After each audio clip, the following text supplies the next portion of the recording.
మరో స్కామ్ వెలుగులోకి వచ్చింది. బీఆర్ఎస్ హయాంలో టీడీఆర్ పేరిట జరిగిన అక్రమాలు ఒక్కొక్కటిగా వెలుగులోకి చూస్తున్నాయి.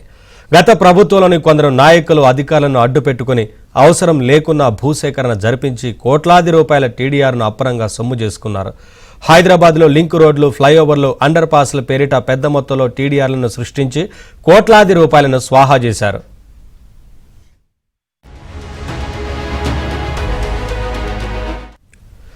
గత బీఆర్ఎస్ ప్రభుత్వ హయాంలో జీహెచ్ఎంసీలో టీడీఆర్ సర్టిఫికెట్ల జారీలో టౌన్ ప్లానింగ్ అధికారులు భారీ అవినీతికి పాల్పడ్డారనే ఆరోపణలు వెల్లువెత్తుతున్నాయి.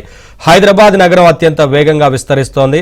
నగరంలో జనాభాతో పాటు ట్రాఫిక్ భారీగా పెరిగింది. దీంతో కొత్త ఫ్లైఓవర్ల నిర్మాణంతో పాటు లింక్ రోడ్ల ఏర్పాటు, రోడ్ల వెడల్పు వంటివి అవసరం ఉన్నా లేకున్నా ఇష్టానుసారంగా గత ప్రభుత్వ హయాంలో చేపట్టారు.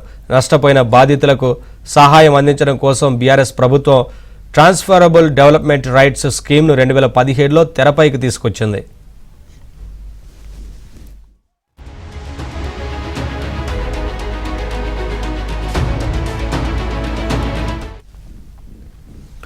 టీడీఆర్ స్కీమ్ను అడ్డం పెట్టుకుని బీఆర్ఎస్ సర్కార్ హయాంలో ఎంతటి అవినీతి జరిగిందో ఇప్పుడిప్పుడే వెలుగులోకి వస్తోంది.